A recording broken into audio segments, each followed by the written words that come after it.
Nós passamos agora a palavra para o professor doutor José Vicente, que abordará a riqueza da diversidade e o respeito aos direitos humanos. Bem-vindo.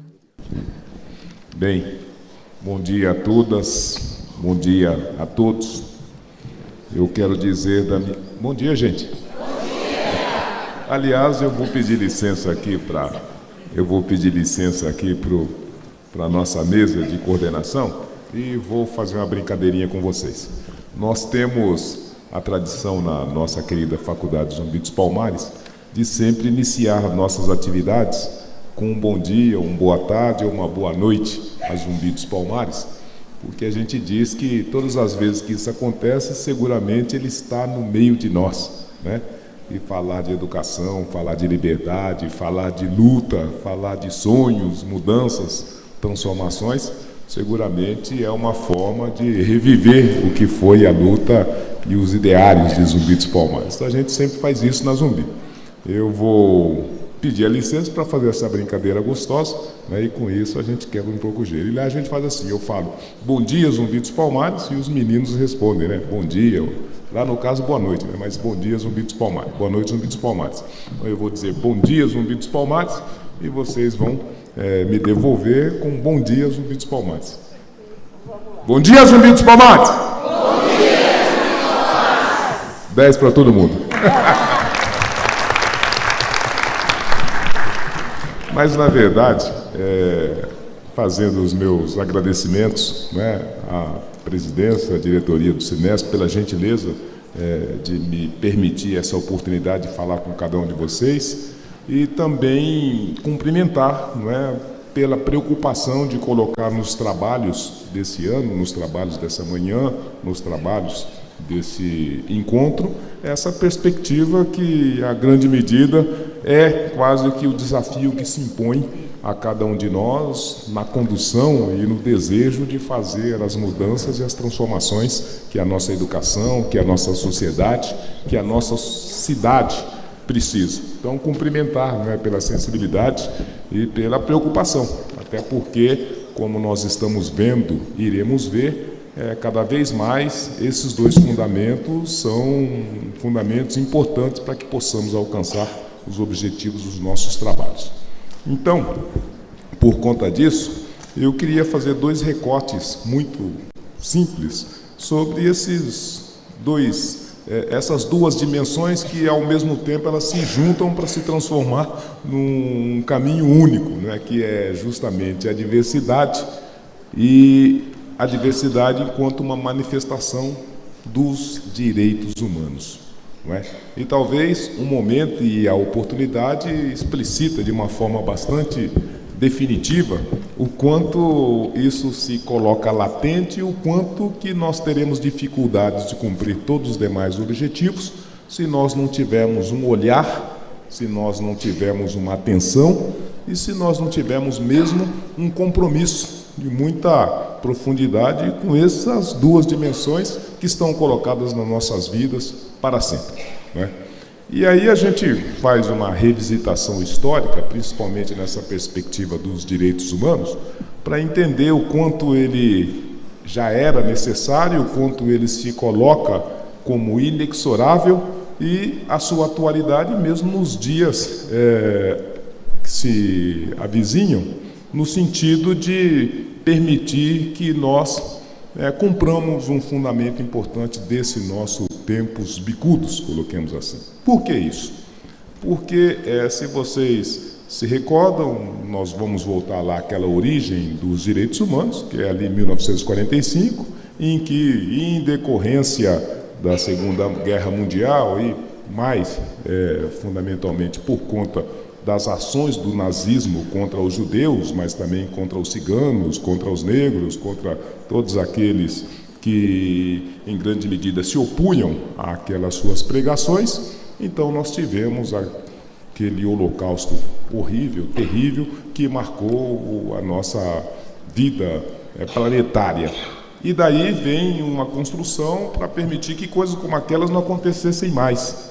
E que essas coisas, para que não acontecesse, deveria se constituir num conjunto de mandamentos legais que pudesse subordinar todos os países. Daí que nasce, então, o que seria, pelo menos, um conjunto de direitos mínimos, os direitos humanos de todo cidadão em qualquer lugar do planeta e a qualquer tempo. E é daí que vem, em 1948, não é, o Pacto pelos Direitos Humanos, em que as Nações Unidas conseguem constituir isso como um direito universal, na medida em que aquele conjunto de países, à época, assinaram, referendaram, reconheceram aqueles direitos, e a partir daí se estendeu, né, um trabalho muito intenso para que todos os países pudessem, em algum momento, serem, então, porta-vozes e implementadores daquele conjunto de direitos que vocês já conhecem, ouviram falar, e que, em grande medida, não dizia nada mais, nada menos do que era o que já estavam nas legislações daquele tempo, o direito à vida, o direito à segurança, o direito à expressão, o direito à liberdade, o direito à educação, o direito à moradia, enfim, aqueles direitos mínimos que se pretendia colocar como um paradigma para o indivíduo, principalmente perante ao Estado. A partir daquela data e a partir daquele Pacto dos Direitos Humanos, então nós deveríamos nos dirigir na construção de sociedades ou de uma sociedade em que todos aqueles valores, entendidos como valores e direitos subjetivos do indivíduo, pudesse não só ser garantido pelas legislações, como também se constituísse em realizações dos fundamentos, dos planejamentos e também das ações políticas de todos os países. Isso vem, em grande medida, depois para as constituições de cada uma das nações. A nossa Constituição é pródiga em relacionar os direitos sociais, os direitos políticos, os direitos civis e os direitos culturais, principalmente, e a luta que se colocou a partir de 45, e a luta que se colocou e que se coloca entre nós, principalmente a partir da redemocratização, é a tentativa de transformar aqueles direitos humanos, aqueles direitos sociais, aqueles direitos culturais, aqueles direitos políticos e civis em direitos efetivos, em direitos e realidades objetivas. Então, isso tem sido a luta, e a luta se dá em várias dimensões, e para que ela pudesse ganhar corpo e se transformar uma ação perene e sustentável, os grupos de toda natureza tentam transformar, então, esses direitos humanos em direitos efetivos dos cidadãos.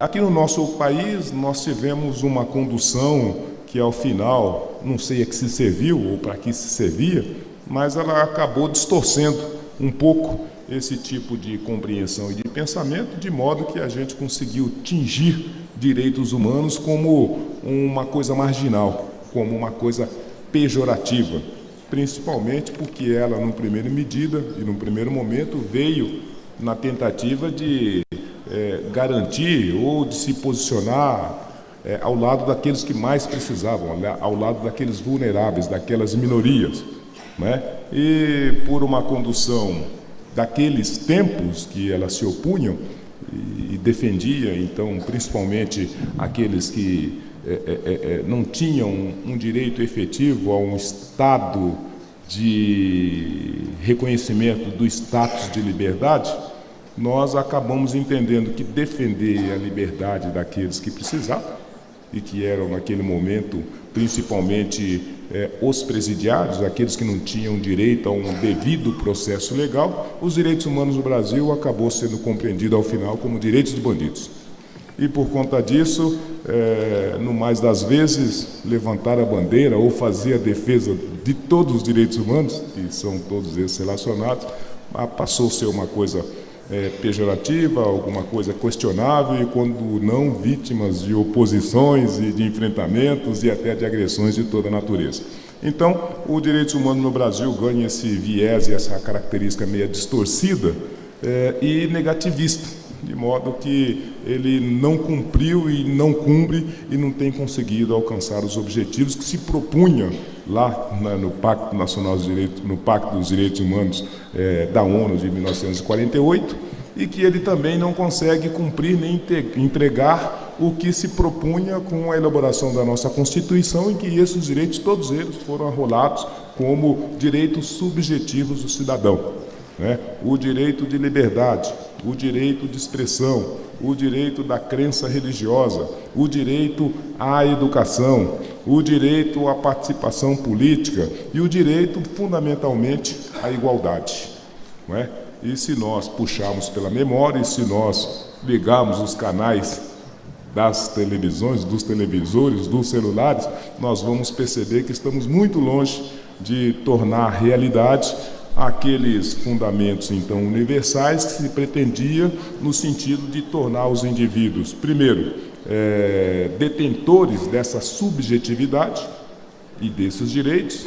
Segundo, tornar o Estado uma ferramenta importante para realizar esses direitos. E terceiro, afinal, transformar principalmente as ferramentas jurídicas do Estado de Direito em ferramentas que pudessem garantir, que pudessem preservar e que pudessem valorizar esses próprios direitos.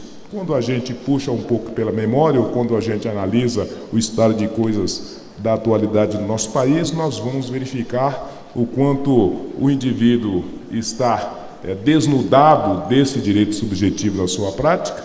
Nós vamos perceber o quanto o Estado está distante de colocar e defender esses direitos para cada um dos seus indivíduos e dos seus cidadãos, e vamos perceber como o nosso sistema legal e jurídico também não consegue dar conta de tornar isso, além de uma realidade, uma garantia do próprio cidadão, não é? Se nós puxarmos pela memória só nesse exato momento de que nós temos quase 10 mil soldados do Exército dentro da favela da Rocinha, não é?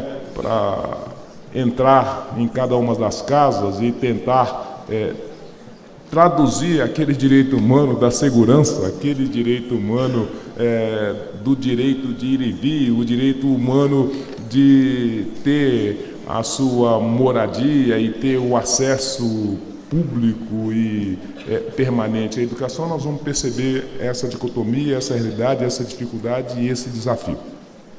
Isso é uma dimensão. E a gente vai perceber também, aqui no cotidiano mesmo da nossa São Paulo, o quanto a dificuldade de implementação desse direito humano, que é o fundamento dessa universalidade dos direitos, ainda se coloca distante, na medida que, se a gente pegar a perspectiva da educação, e aqui eu estava ouvindo, né, a explanação da nossa professora que antecedeu, e ela está trazendo as estatísticas, né, de quantos são os nossos jovens que conseguem ter um aprendizado efetivo ao final da sua trajetória escolar. Então a gente vai perceber o quanto o direito humano do conhecimento e da educação libertadora, de fato, é uma realidade para a maioria dos indivíduos da nossa cidade, do nosso estado e do nosso país. Então os desafios se colocavam lá em 1945 por aqueles motivos. Por conta disso, eles se transformaram em ferramentas políticas e jurídicas para tentar fazer com que nós avançássemos. E nesse momento, quando a gente senta para conversar sobre isso, a gente percebe o tamanho do hiato, o tamanho do gap e os desafios que se colocam para qualquer parte do mundo, diga-se de passagem, não é? E especialmente para o nosso país, para o nosso estado, para a nossa cidade, para o nosso sindicato, né? E para todos nós enquanto cidadãos universais, coloquemos assim. Uma outra dimensão, então, do problema que se propõe é a diversidade como uma ferramenta e, da mesma maneira, um valor importante para que nós pudéssemos traduzi-la num direito humano. E, enquanto um direito humano, uma possibilidade de efetivação como uma prática, como uma atitude e como uma realização odierna da nossa vida social, né? E curioso que a diversidade ela está colocada na nossa condição humana, né? Não tem como pensar a nossa condição humana sem ter esse traço e esse recorte da diversidade, quer na fauna, quer na flora, quer no firmamento, quer na nossa vida biológica e subterrânea, enfim, e quer na nossa relação de pessoas, de povos, de várias partes, de várias histórias. Mas essa diversidade que nos constitui como ser humano e indivíduo e que é mesmo a essência da nossa existência e da nossa manutenção, ela acaba sofrendo algumas intervenções subordinadas às variáveis das mais distintas possíveis, ora por ideologia, ora por vieses das mais variadas naturezas, ora por grupos e posicionamentos de poder e ora por resistências mesmo implícitas de nós indivíduos e de nós cidadãos. Então, essa diversidade que, na nossa naturalidade, acaba sendo uma essência e acaba sendo quase que uma condição inescapável da vida humana, quando a gente tenta traduzi-la, mesmo em algum desses direitos que nós mesmos elegemos como direitos indispensáveis da nossa natureza humana, a gente vai confrontar com todo tipo de resistência, com todo tipo de questionamento e com todo tipo mesmo de enfrentamentos, não é? E aqui a gente pode relacionar o que tem sido a luta dessas diversidades que se aclaram de uma forma mais definitiva no nosso horizonte e que, a despeito de ser um valor e uma característica dessa nossa humanidade, transformá-la numa efetividade e garantir o seu exercício, mesmo através de ferramentas legais, da mesma maneira se colocou no passado e mesmo hoje se coloca como um desafio, não é?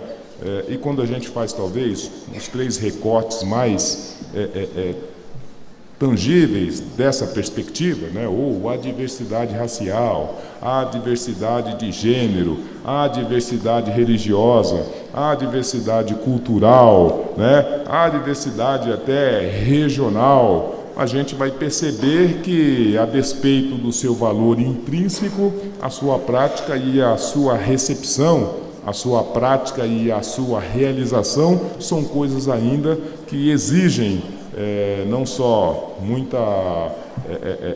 muito conhecimento sobre ela, muita intervenção para que ela possa se constituir em realidade e muito trabalho para que ela possa ser, inclusive, aceita, não é?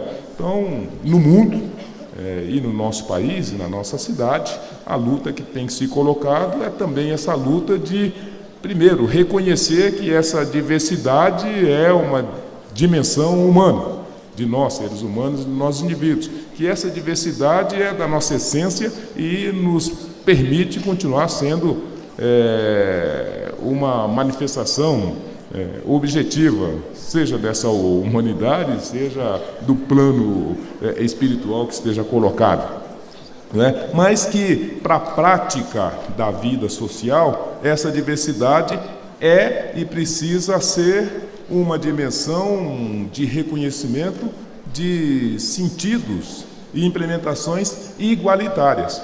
A diversidade não pode ser um acontecimento, não pode ser uma manifestação que por si ela nos separe e que por si ela nos distinga entre cidadãos e entre cidadãos portadores de direitos, né? Então, a luta que se tem colocado na nossa sociedade é como garantir que essas diversidades possam ter a percepção de uma normalidade, possam ter a recepção de uma igualdade e possa ter uma defesa de um direito da mesma maneira subjetivo do indivíduo e que, por conta disso, precisa ser garantido e precisa ser monitorado para que ele se exercite dentro da sua normalidade. Então, nós avançamos muito na nossa sociedade na medida em que conseguimos não só tirar do ambiente de desconhecimento, por exemplo, a causa gay, né, que saiu do ambiente de desconhecimento passou por um ambiente e uma perspectiva de recepção e uma relativa aceitação, se transformou numa construção de marcos legais, não é? E hoje está colocado dentro da nossa vivência quase que como uma normalidade. Então, foi uma trajetória e uma conquista importante. Da mesma maneira, nós temos um outro aspecto também bastante característico da nossa atualidade, que é, por exemplo, a questão da discriminação racial, a questão dos negros. Nós temos uma trajetória histórica sabida e conhecida sobre essas ações e essas resultantes da discriminação e do preconceito racial, que ao final, a despeito de nós sermos um povo miscigenado, ele separou em grande medida esses dois polos, e isso exigiu da mesma maneira uma recuperação de que primeiro havia uma injustiça e havia uma perda para todos, que por conta disso era necessário conhecer esse tema, produzir políticas de recuperação e garanti-las, inclusive instrumentos legais, e hoje nós avançamos significativamente bem. O tema saiu, discutir negros, raça, racismo e discriminação deixou de ser um tabu, veio para a mesa.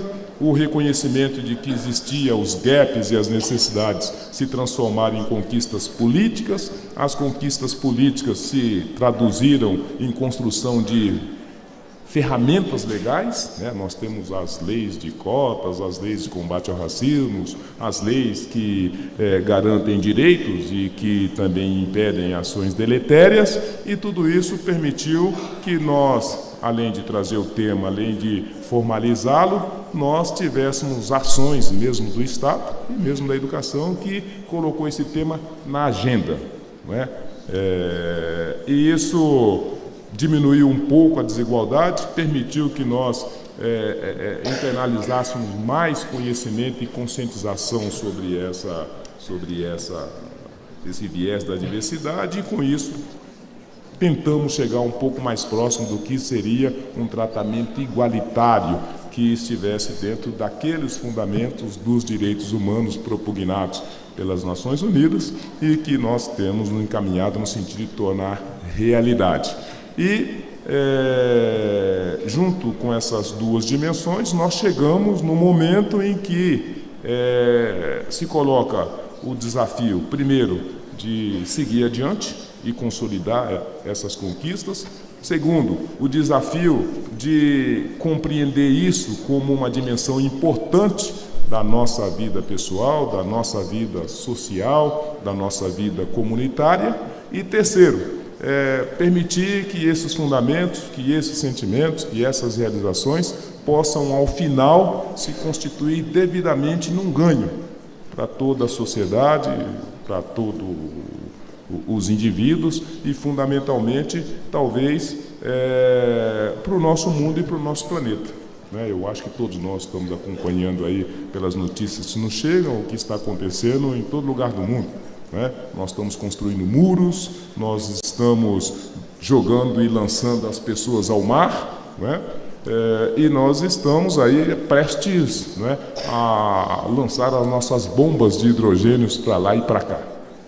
Então, o mundo que nós construímos é um mundo que continua extremamente perigoso, e um mundo em que esses fundamentos dos direitos humanos se colocam como anteparos muito frágeis, porque iremos perceber que, apesar dos avanços, apesar da melhora da compreensão, da recepção e da formalização desses fundamentos, e apesar de termos construído os nossos estados democráticos de direitos, ou seja, uma estrutura formal e legal muito definitiva e muito vigorosa, ela não tem sido capaz de entregar para a gente esses direitos humanos que nós construímos, que nós conquistamos e que nós elegemos como prioridades, Nós temos um sistema de justiça que só vai até a página 5.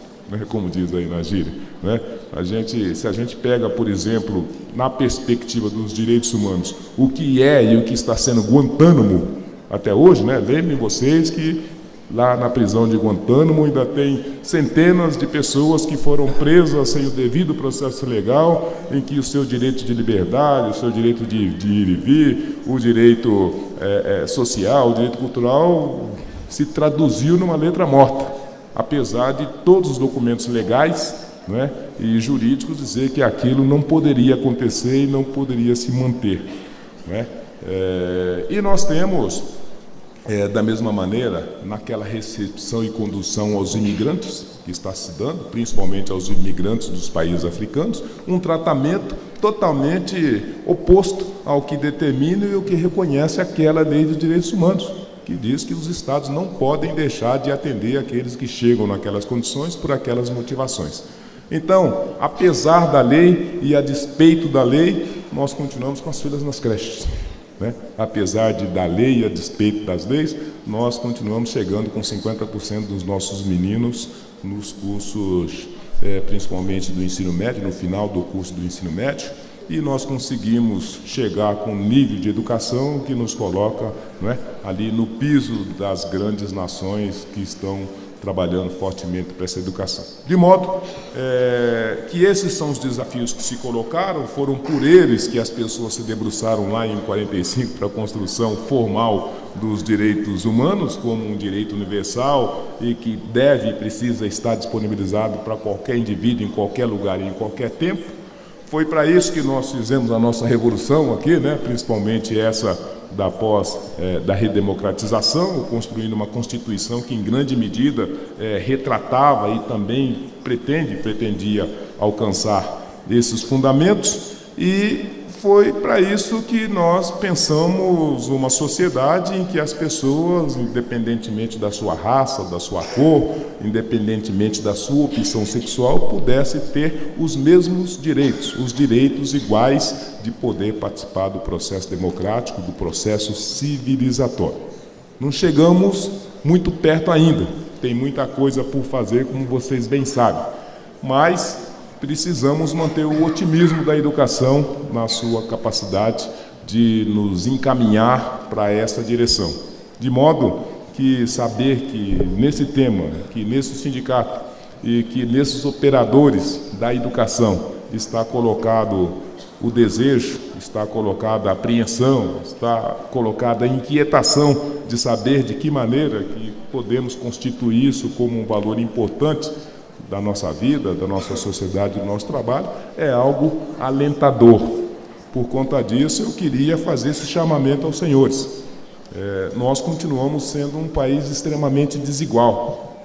Nós continuamos a ser um país em que essa diversidade que nos define e que é o nosso diferencial, inclusive competitivo, né? Nós somos um país de miscigenados que deu certo, porque aqui nós nos juntamos e nós estamos, como diz a molecada, aí, juntos e misturados. E nós podemos fazer dessa diversidade uma força motriz, inclusive para andar mais rápido e para superar muitos dos problemas que estão colocados. E vocês são os operadores desse novo tempo, vocês são os operadores dessa mudança. De modo que eu convoco a vocês para que debrucem mais sobre esse valor da diversidade, conheçam mais sobre isso, permita que esse tema seja arejado e esteja mais nos debates, nas discussões das construções que vocês fazem no dia a dia e talvez façam esse esforço extraordinário para que a gente possa tirar essa mácula que eu penso que foi intencionadamente colocada sobre os direitos humanos, de modo que ele, ao invés de ter se traduzido num valor, se traduziu num desvalor. Então, falar em direitos humanos, defender os direitos humanos, virou coisa de reacionários, virou coisa, às vezes de coxinha, às vezes de pão com mortadela, como está colocado aí. Mas não é, não. Eu não acho que não tem nada a ver nem com coxinha, nem com pão com mortadela. Acho que defender os direitos humanos de todas as pessoas, na sua profunda concepção, é, ao final, trabalhar por um mundo melhor em que todas as pessoas, independentemente das suas distinções, sejam tratadas como cidadãos. Então, com essas observações, eu me coloco à disposição depois para as perguntas que houverem e agradeço pela gentileza, cumprimento, né, por terem tido a sensibilidade de pôr um tema dessa natureza para conversa, para debate, para discussão, e digo da minha alegria, né, de poder ter sido lembrado para dirigir algumas palavras para vocês. Muitíssimo obrigado. Passaremos agora para ouvir o Dr. Pedro Ganzelli, que vai abordar gestão educacional e os desafios cotidianos. Bem-vindo.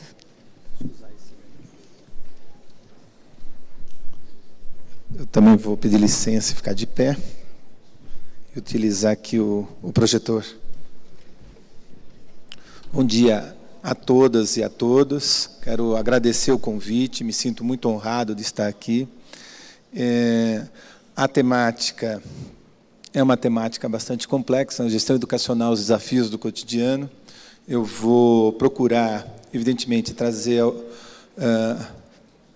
algumas provocações, né, no nosso tempo que nós temos, e já antecipando, quer dizer, essas provocações, todas elas estavam presentes numa experiência que nós fizemos, né, numa unidade escolar pública, municipal de Campinas, que está registrado nesse livro, Reinventando a Escola Pública por Nós Mesmos, que eu vou deixar um volume, né, e aí depois acesso. Porque quando a gente quando nós estamos discutindo a gestão com supervisores, com professores e tal, existe sempre aquele aspecto da dificuldade ou mesmo da impossibilidade da gente estar pensando a escola transformadora, uma escola emancipadora. Então, por isso, eu já vou me antecipando e falo, essa é a experiência, ela esteve presente aí numa realidade escolar. Eu vou ser procurar ser rápido e pedir o controle da mesa. Deixa eu ver se eu acerto o botão aqui. Planejamento e plano no cotidiano da unidade escolar. Bom, acho que podemos começar com uma questão.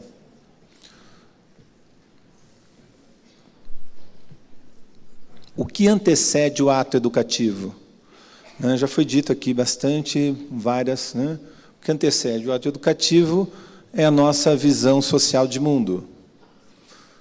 Vamos lá, botão funciona. Se o botão não funcionar...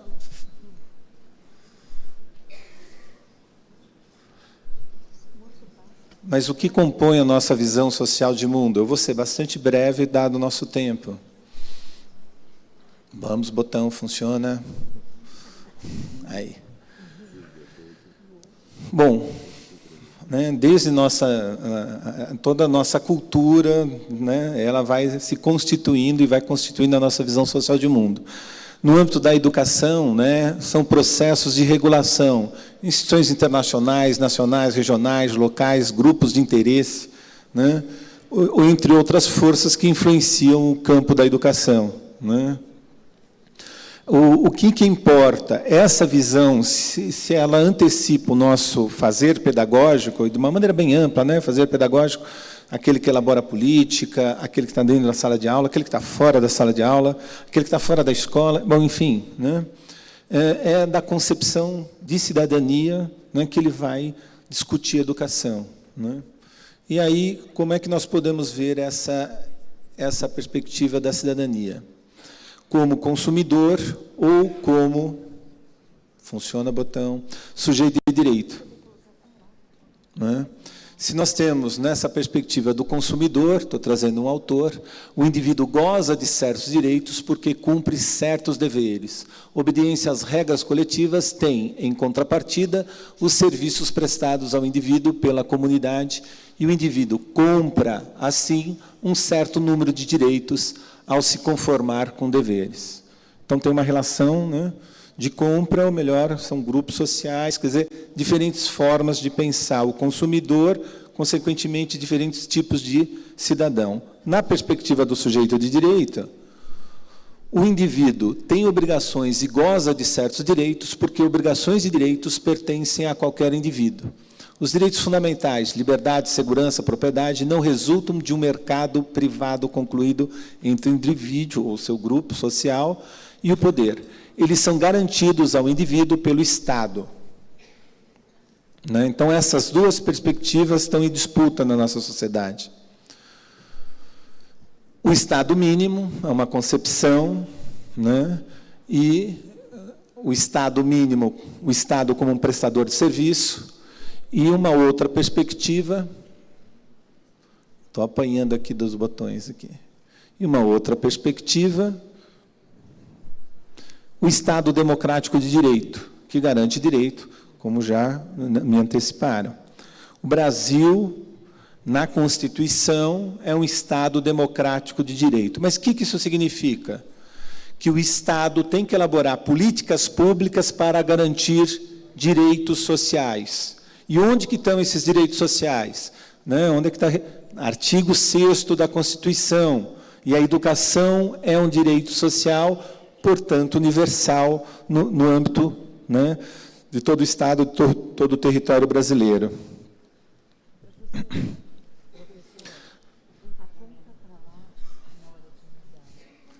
Olha, eu vou aprendendo. Duas formas de escola. Uma escola reprodutora, tem a perspectiva de prestação de serviço, vamos dizer assim, dentro daquela concepção do Estado mínimo, e uma escola democrática. Né? Na escola reprodutora, um projeto societário para a manutenção da sociedade desigual. Quem planeja separado de quem executa. Né? O planejamento já chega na escola. A escola democrática, um projeto societário para a construção de uma sociedade democrática, concepção e execução de integrados no mesmo processo. Quem pensa, quem elabora o projeto pedagógico é também aquele que executa.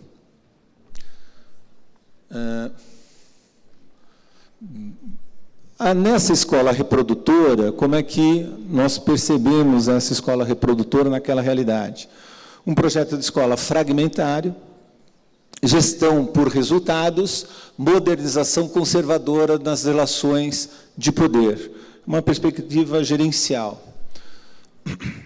O que nós encontramos, né, é disputas políticas pedagógicas entre diferentes projetos, isolamento das relações no âmbito da organização escolar, e aí você tem uma fragmentação, né, da gestão, da coordenação pedagógica, da sala de aula, né? Ela é extremamente fragmentária.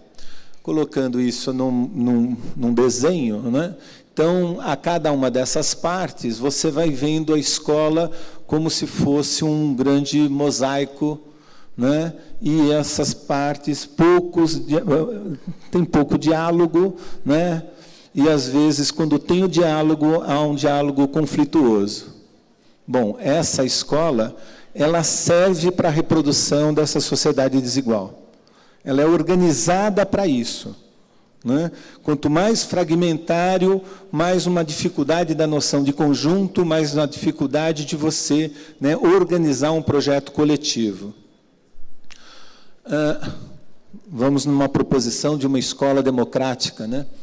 Promove a educação integral. E aí, qual é a concepção da educação integral? Né? Construção de um sujeito de direito. Ora, a Constituição, sujeito de direito, estou pensando numa escola democrática, estou pensando numa escola, né, que forme esse sujeito. Escola como construção histórica e social. Eu vou perceber como é que foi essa construção no Brasil. Né? Todo mundo já ouviu falar da ideia da escola dualista.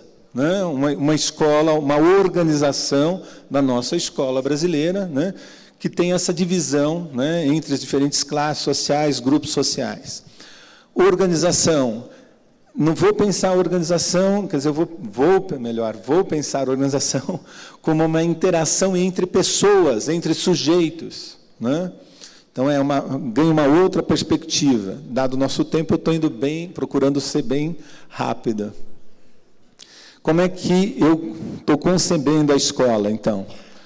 Tem a sociedade, a escola, tem uma influência dessa sociedade da escola, e nós também, e a própria escola também influencia a sociedade. Ou seja, há uma relação, né, entre a influência dos valores, das regras, das normas da sociedade, mas considerando a escola, cada unidade escolar, como uma unidade social, interação entre pessoas, a escola também, ela reproduz, mas ela produz códigos, valores, né, ideias. E aí o nosso autor, Antônio Cândido. Os elementos que integram a vida escolar são, em parte, transpostos de fora, em partes redefinidos na passagem para ajustar-se às condições grupais, em partes desenvolvidos internamente e devidos a essas condições. Longe de serem um reflexo da vida da comunidade, as escolas têm uma atividade criadora própria, que faz de cada uma delas um grupo diferente dos demais. O que isso quer dizer? Que o problema da evasão escolar numa unidade escolar pode ser, as causas, pode ser totalmente distinta das causas da evasão escolar numa outra unidade escolar. Então, os profissionais que trabalham nessas escolas vão ter que explicar essas unidades escolares. É uma outra perspectiva, né? Vão produzir explicações sobre o que ocorre nesse espaço, nesse cotidiano escolar. Como é que eu faço isso? Com planejamento participativo. O que é importante, então? Possuir o conhecimento da realidade que se planeja. A mesma realidade pode ser vista de diferentes modos. Eu estou sendo bem rápido e, por favor, controle o meu tempo também. Pensando na nossa escola aqui, diretor, aluno, professor, o que cada um pensa quando a gente fala a nossa escola. Vou ser bastante breve aqui. Para essa, vamos supor que é uma mãe de aluno aí de pé, de blusa amarela, a nossa escola é uma flecha amarela de 2 pontas, né? Para esse, para um outro, é uma flecha de 2 pontas, de virado para cima e para baixo, e de outra cor. Aquela de óculos é uma flecha, só que é de uma ponta só. E para o outro, é uma flecha totalmente torta, mas todas são flechas. Todos estão falando da escola. A participação possibilita essas diferentes olhares e diferentes explicações sobre aquela realidade escolar, sobre aquele cotidiano escolar. A participação permite que as diferentes formas de entender e explicar a escola estejam presentes no plano escolar. Conceito de educação integral. Constituição brasileira, sem dúvida, a gente tem que sempre lembrar a Constituição e tem que defender os nossos direitos, né? Ela está sendo atacada, não é de hoje, né? E a gente tem que pensar muito nisso, né?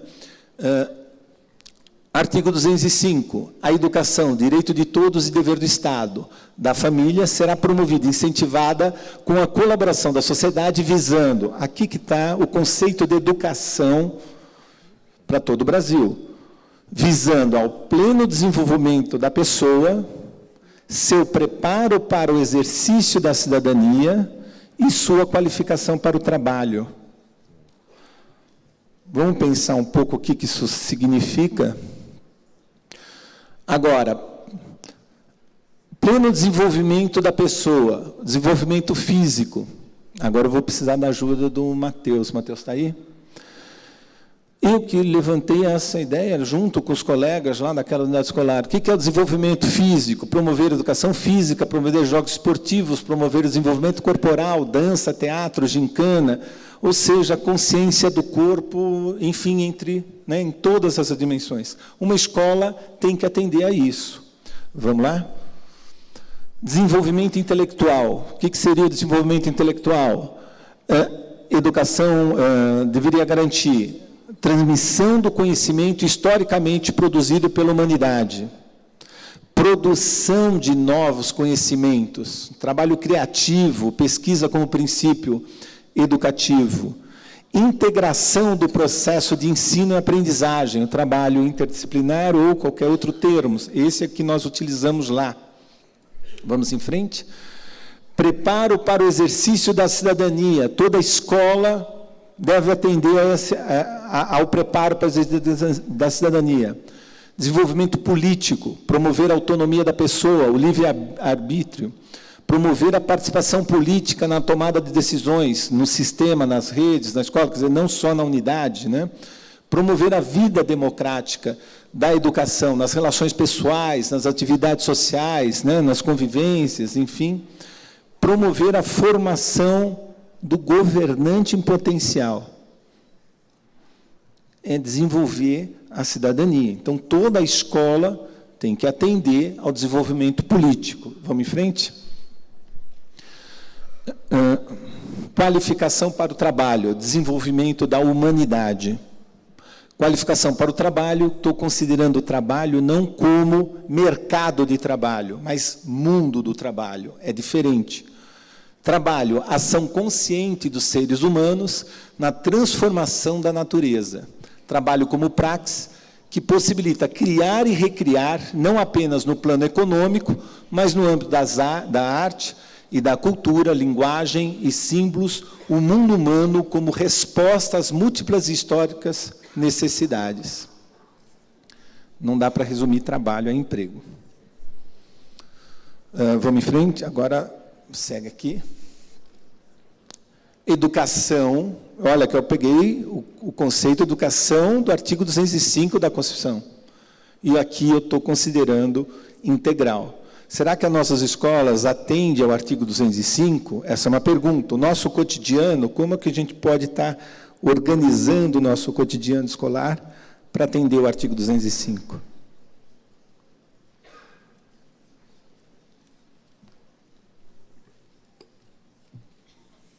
Percebam que eu estou sempre falando de uma outra escola.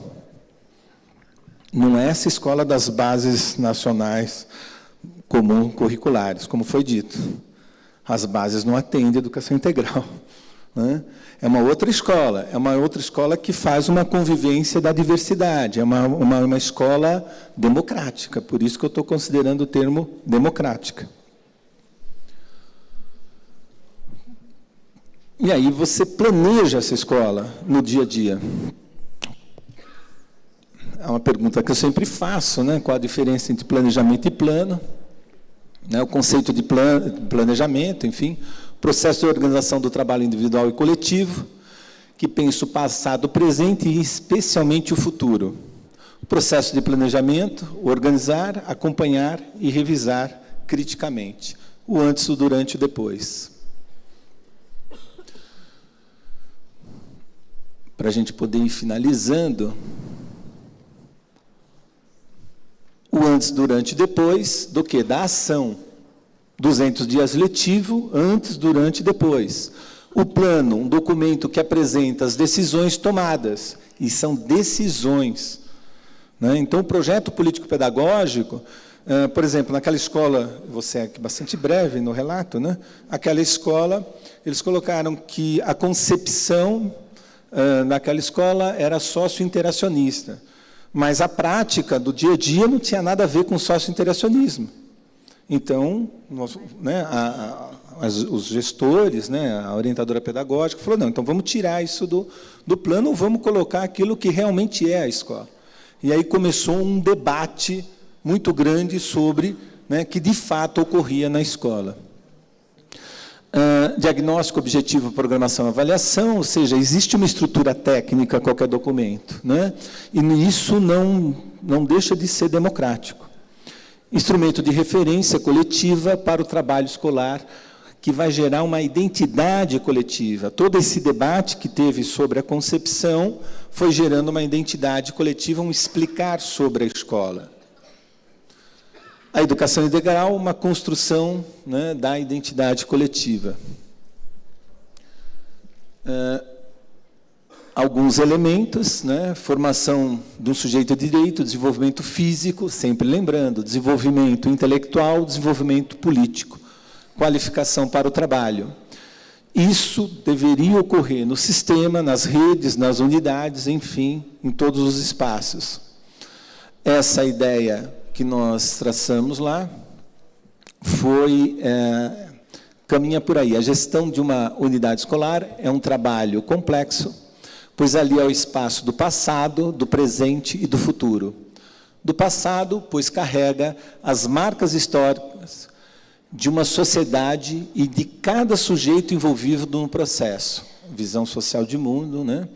Do presente, enquanto espaço de trabalho e vivência cotidiana de educadores e educandos, inseridos no contexto da atualidade.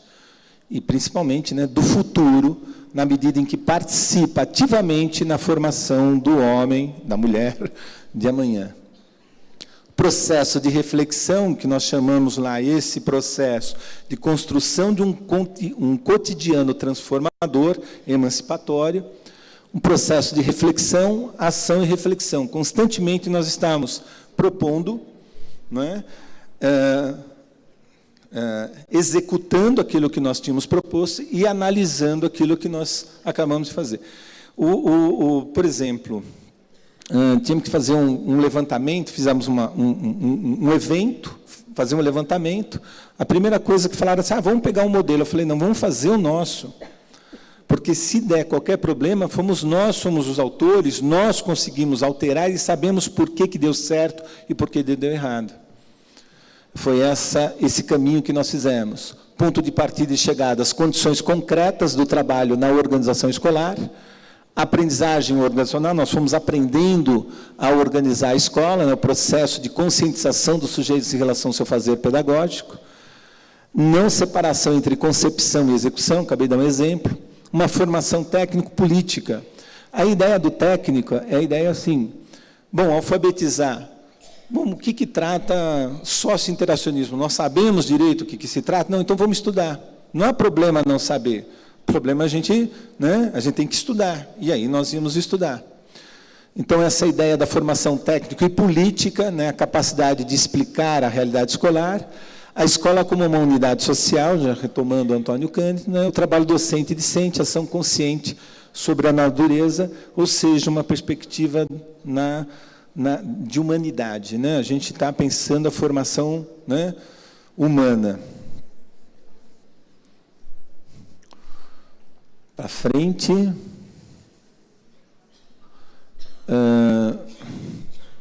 Saímos de projetos em disputa, né, que foi como nós localizamos, a ideia de construção de um trabalho integrado e um projeto coletivo. Educação integral. A transformação da escola pública pode ser considerada como uma utopia ou como uma atitude. Na perspectiva utópica, ela sempre estará por vir, sempre à frente do nosso tempo, nunca palpável.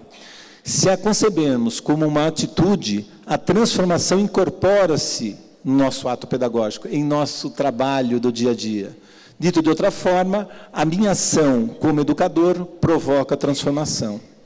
A educação integral, enquanto concepção, se apresenta como um caminho para a transformação da escola pública na perspectiva da sociedade democrática. Uma última, começamos com uma questão, vou terminar com uma questão. Para a elaboração do plano escolar, né, na perspectiva da educação integral, devemos sempre questionar: o ato pedagógico que realizo está promovendo a construção da escola na perspectiva da educação democrática? Eu acho que esse cotidiano, né, ele vai nos revelando e vai nos ajudando a explicar o nosso fazer pedagógico e transformando e pensando uma sociedade e uma escola democrática. Muito obrigado. Então, nós vamos iniciar com a professora Kátia Smolli, que vai palestrar sobre o tema Repensando o Currículo, a Base Nacional Comum Curricular.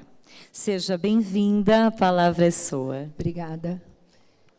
Eu vou pedir licença para ficar em pé, que eu gosto de ficar mais próxima das pessoas. Acho que a gente tem uma apresentação. Então, primeiro, bom dia. Queria dizer que é uma honra enorme estar aqui, falando com vocês, né, com este grupo que é responsável por tantas coisas importantes na educação dessa cidade e desse país. Então, a diretoria do sindicato meu agradecimento profundo, é uma honra muito grande. Falar com esse grupo tão sabido, né?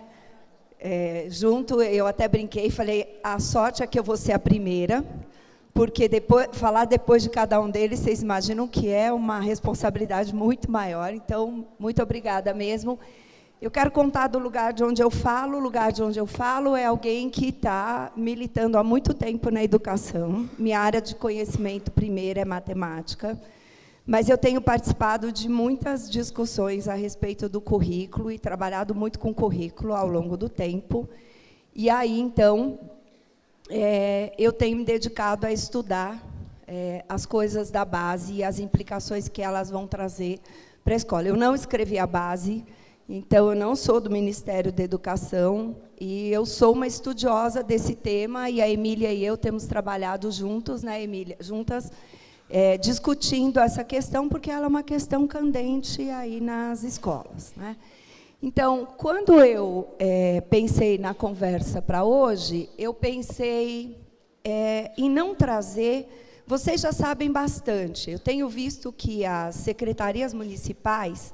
elas têm avançado muito nas discussões em relação ao documento da base, né? Concordando com ele, discordando dele, falando a respeito, mas tem avançado bastante. Então, eu trouxe uma fala para nós pensarmos a respeito das implicações de todo esse movimento curricular. Não é porque não é só a base que está sendo feita, esta prefeitura tem feito discussões acerca do seu próprio currículo, da proposta curricular que tem. Então, vocês estão vivendo esse momento de mudança curricular. Mas o currículo, de verdade, ele vai se traduzir na escola. É a escola que desce esta influência toda que vem das políticas públicas e transforma essas políticas no que vai acontecer no chão da escola. Então, eu pensei em trazer algumas coisas a respeito das quais eu tenho pensado, que vão impactar na escola, e conversar um pouco com vocês a respeito disso, tendo como pano de fundo a Base Nacional Comum Curricular, né? Então, a primeira coisa que chama atenção na base, e é o primeiro ponto que eu quero pôr para a discussão, é o seguinte: a base, ela tem como força uma descrição, um descritivo dos saberes esperados que os alunos brasileiros aprendam ao longo da escolaridade básica, desde o infantil até o 3º ano do ensino médio, ano a ano, né, etapa a etapa, por áreas e por componentes curriculares, por disciplinas.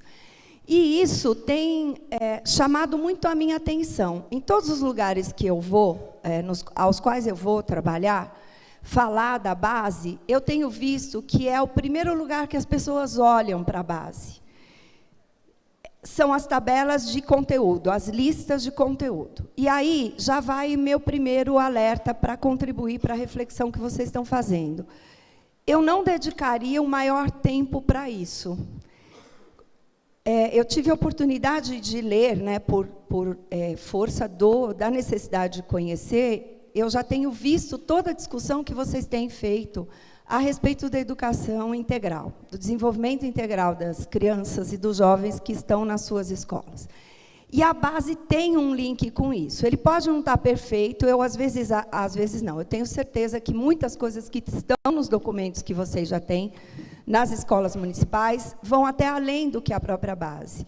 Mas por que olhar só para as habilidades que estão na base é um problema complicado? Porque as habilidades não traduzem o desenvolvimento integral.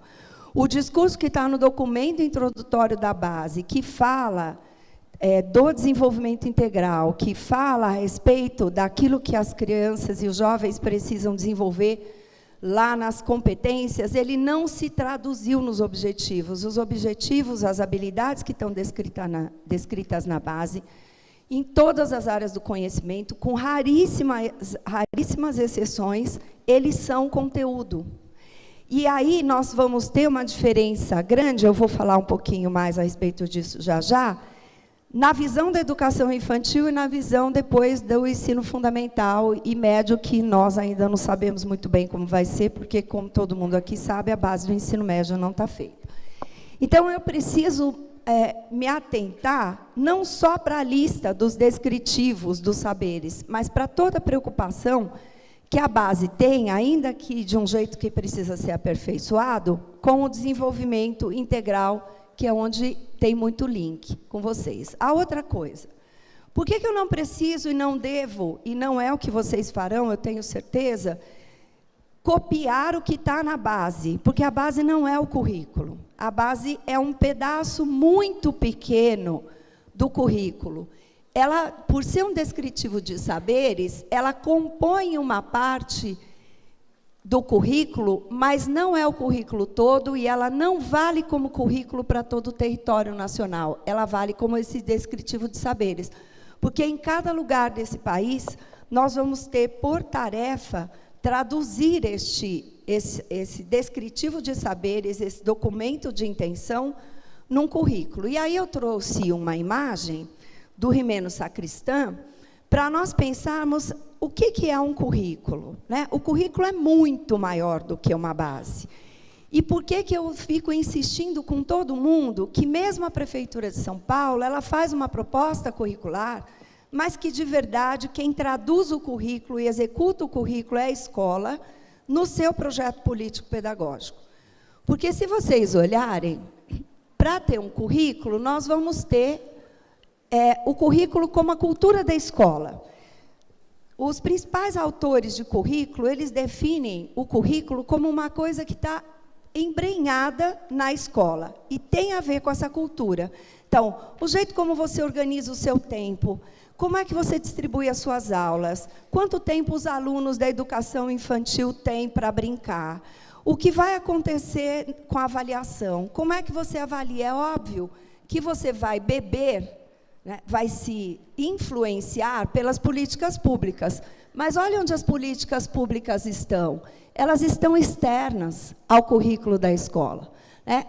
Eu tenho uma seleção cultural, então, no fundo, a base traz um pedaço dessa seleção cultural, que é sempre feita num momento político bem definido. Na minha opinião, não é exatamente à toa que as habilidades da base não traduzam o desenvolvimento integral. Nós estamos vivendo um momento político nesse país bastante delicado, né?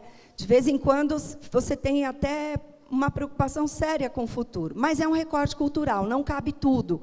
Se eu pegar tudo que se produziu de língua estrangeira, de matemática, de ciências, de história, de geografia, não é tudo que cabe. Então, eu vou ter que fazer um recorte. Esse recorte é feito com concepções históricas, concepções políticas, concepções de vida, concepções de futuro. Quem faz o recorte de acordo com coisas que acredita. Muito bem. Além disso, eu tenho as políticas institucionais, ou seja, essa Prefeitura de São Paulo, no contexto de vocês, o que ela vai fazer? Ela vai pegar essa base. E aí acontecem movimentos diferentes. Aqui eu sei que vocês costumam ser ouvidos, ou, no máximo, que todo mundo gostaria de ser mais ouvido, não é? Sempre tem essa disputa, mas tem alguma escuta. Tem lugares que a Prefeitura vai pegar, fazer um currículo e dizer, toma, que essa é a proposta curricular. Então, essa discussão é uma discussão que sofre interferências. A escola não é isolada. Ela vai sofrer interferências que vêm do Ministério da Educação, apesar do Ministério da Educação não poder dizer, este aqui é o seu currículo. Então, a Prefeitura pega, ela faz um movimento de tradução para o seu contexto, reorganiza, e ela dá um passo além, porque a base não traz nada explicitado de como nós devemos ensinar, de quantas aulas nós devemos ter, de quantos alunos devem ter em sala, se nós vamos trabalhar por projetos, se vamos trabalhar por ciclos, se os ciclos são autorais, se eles não são autorais, a base não vai trazer isso. Isso é uma decisão desta secretaria, a qual vocês estão vinculados. Muito bem.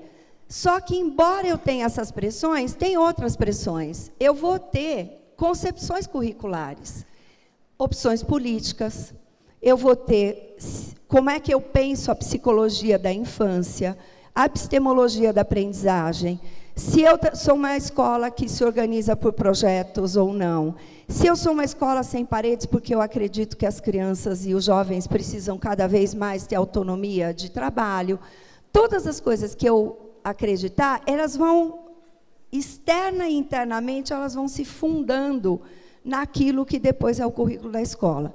Observem o seguinte, vocês têm uma proposta curricular, essa não é a primeira proposta curricular que vocês terão. A vida inteira nós convivemos, eu estou na educação há mais de 20 anos, e desde que eu entrei, eu estudo as propostas que vêm, ou do Estado, ou do município, vocês sempre viveram situações de proposta.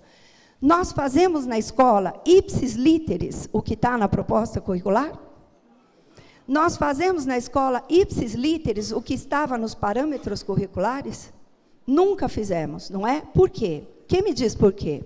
Porque eu tenho aluno de carne e osso, porque eu tenho professor de carne e osso, porque eu vou ter que fazer adequações àquela comunidade na qual eu vivo.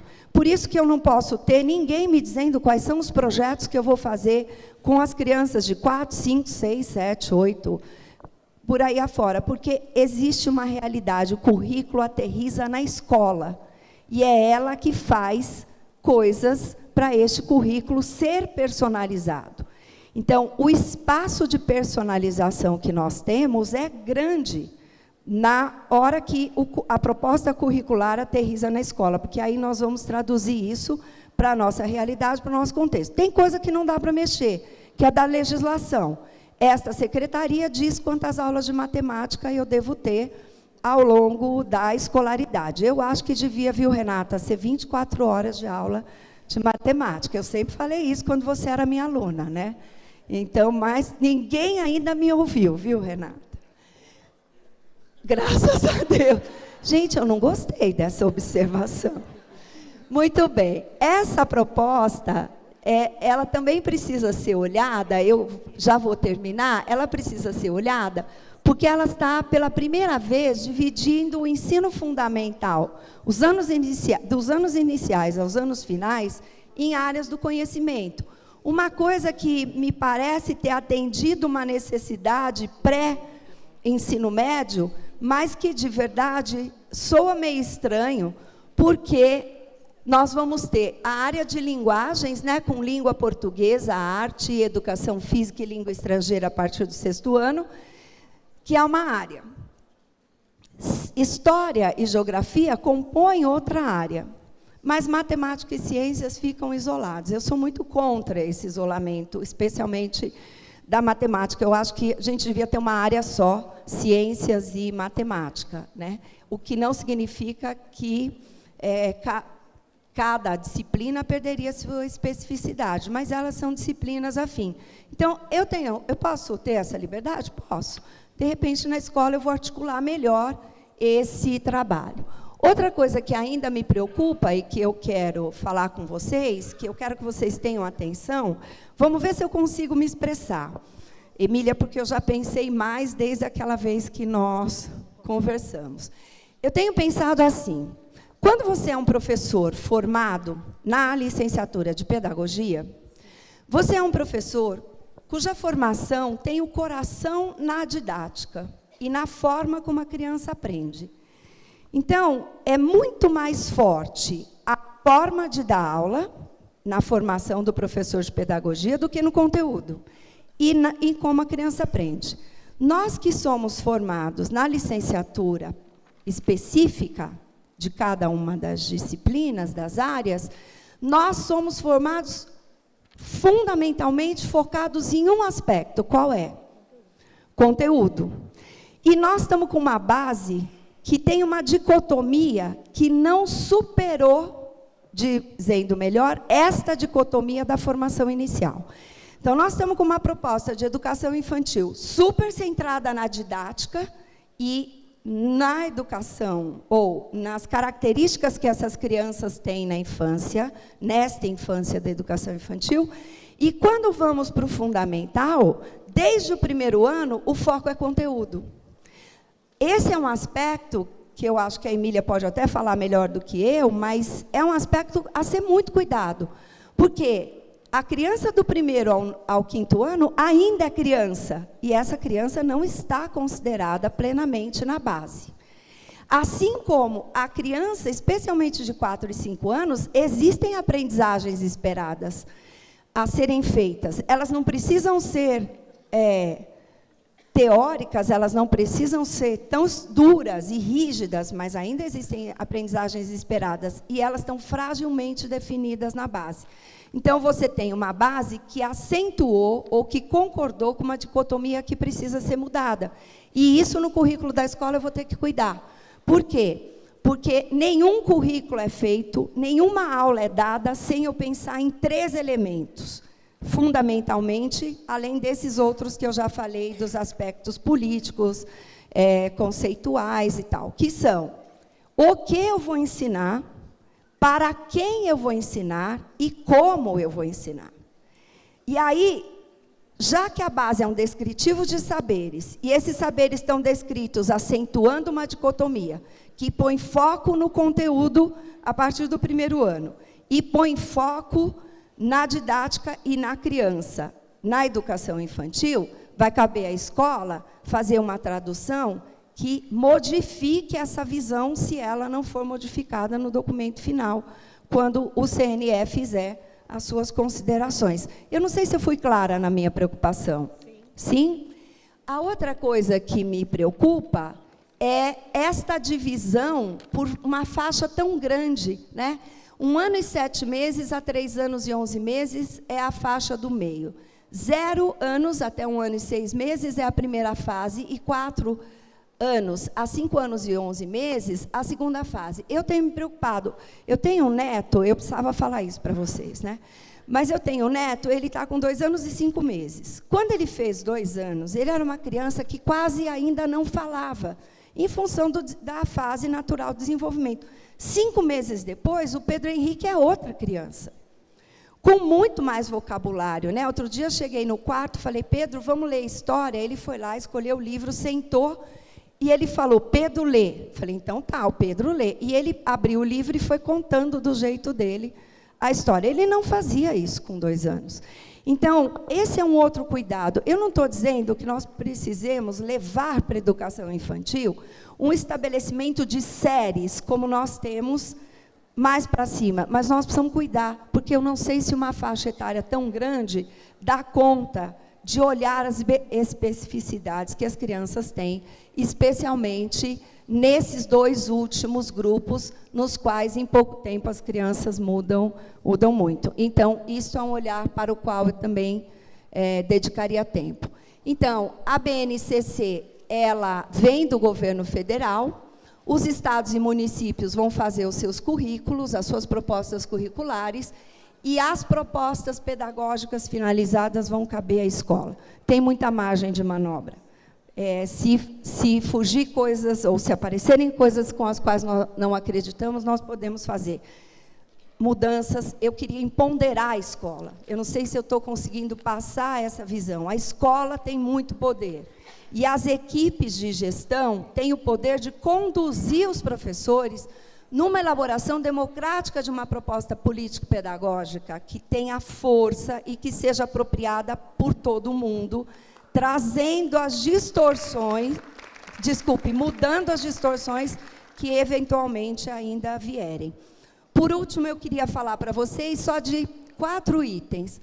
Olhem para essas coisas que estão aí, porque nós vamos precisar cuidar muito delas, e vai ser na escola que nós cuidaremos dela. Primeiro, a comunicação e engajamento. Comecem a falar com as famílias a respeito dessa base. Essa base virá com já, não vai demorar, que nós vamos começar a ouvir uma propaganda assim. Pai, pode escrever, que depois vocês me cobrem se não vai aparecer isso. Pais, agora você pode saber o que seu filho tem que aprender ano a ano. E esse documento vai ser público, e ele está sendo feito de um jeito que os pais vão conseguir ler em boa parte. Nós estamos com cada vez mais acesso à informação. E eles vão chegar à sua escola e vão dizer, está fazendo a base? o seu livro didático está de acordo com a base, e eles precisam ser nossos aliados. Então, eu não deixaria para falar com os pais das escolas, depois que a base foi promulgada. Eu acho que agora vocês precisam envolver os pais e ter os pais com vocês, até para eles entenderem quais são as especificidades que esta escola vai ter em relação aos documentos oficiais que serão apresentados.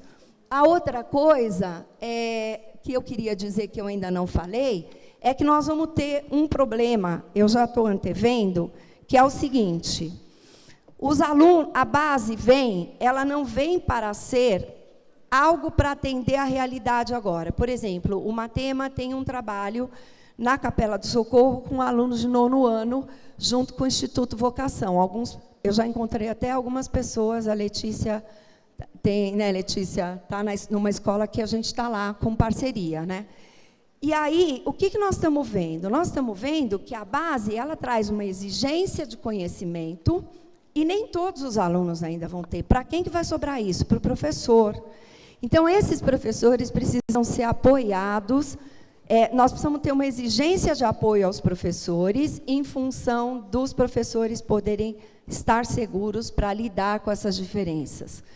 É preciso olhar, eu estava vendo, por razões diferentes, acompanhando um pouco as mudanças que estão sendo feitas em propostas de município. Alguns municípios estão identificando bastante a sua lista de habilidades com o que vem na base. Preciso olhar com o que vinha antes, porque, às vezes, só mudou de posição. Eu não estou começando tudo de novo.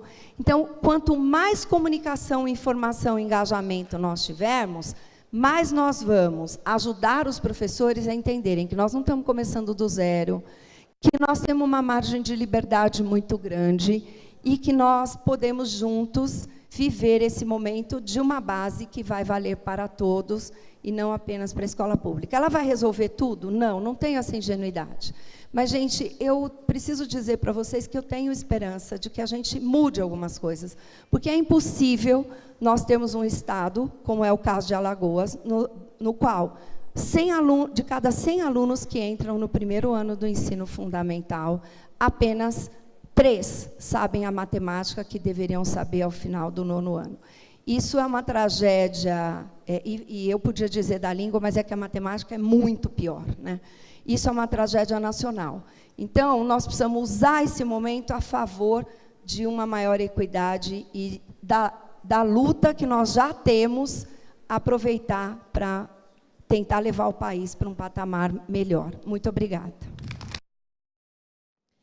E agora a gente vai receber também com muito carinho, para abordar o tema valorização do trabalhador e as condições de trabalho dos educadores da Rede Municipal de São Paulo, uma profissional muito conhecida entre nós, a professora doutora Emília Cipriano. Bem-vinda. Bom dia! Vocês estavam com saudade do meu bom dia. Eu queria primeiro dizer que eu estou muito feliz de estar aqui, muito. Pode ser que tenha alguns que não achem bem isso, né? A saudade, mas eu aprendi muito nessa rede e quero dizer que continuo, porque a militância é eterna, mas queria agradecer ao sindicato e queria fazer uma primeira provocação. Esse 21º congresso, esse jeito de fazer, me parece que já revela uma audácia e uma ousadia bastante significativa. Porque você ter 3, 4 olhares, cada um dos seus espaços, dos seus tempos, da sua forma de ser, e poder provocá-los para depois debater, refletir, revela o quê? Uma rede colaborativa.